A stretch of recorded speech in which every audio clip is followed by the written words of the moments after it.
سلامونه وخت مو په خیر زموږ د نن خبري ساعت ته ښه راغلاست له افغان ټي وي چینل څخه.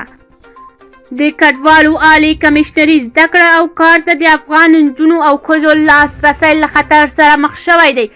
نور جزئیات په همدې ویډیو کې وګورئ. یوټیوب چینل لایک او سبسکرایب کړئ. د کډوالو لپاره د ملګرو ملتونو عالي کمیشنري په افغانستان کې د نجونو او ښځو د اوسني وضعیت په اړه اندېښنه ښودلې.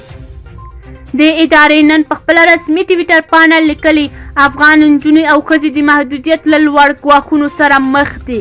له زده کړې او کار یو شمېر افغان نجونې او ښځو د راګرځول له شرعي محرم پرته پر سفر بندیز او پر ښځو په زوره مخونه پټول هغه څه دي چې طالبان له واکمنېدو وروسته په افغانستان کې عملي کړي او پراخ غبرګونونه یې راپورته کړي دي. د کډوالو لپاره د ملګرو ملتونو عالي کمیشنري وایي افغان نجونې او ښځې له لوړو ګواښونو سره مخ دي چې د دوی خوندیتابه او هوساینې اغېزې کړي دي. د ملګرو ملتونو د ادارې نن سهار په خپله رسمي ټویټر پاڼه ولیکل په سفر د محدودیت سربیره زده کړه او کار ته د افغان نجونو او ښځو لاسرسی له خطر سره مخ شوی دی. د UNHCR له قول د افغانستان د راتلونکي او سوکالۍ لپاره باید د افغان نجونې او ښځو حقونه وساتل شي، خو طالبان بیا وایي په افغانستان کې د ټولو حقونه خوندي دي.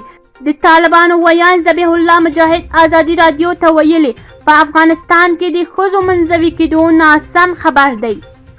نوموړي ویلي د ګڼو ادارو کې د ښځو کار او فعالیت کوي او د ښځو د حجاب موضوع د هغوی د منزوي کېدو په معنا نه بلکې د هغوی د عزت او حفاظت موضوع ده.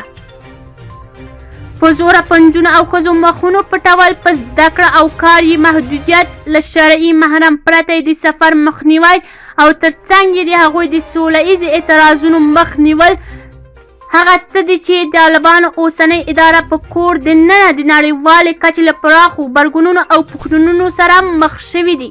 که چیرې زموږ یوټیوب چینل مو نوي لایک او سبسکرایب کړئ نو حتما یې لایک او سبسکرایب کړئ.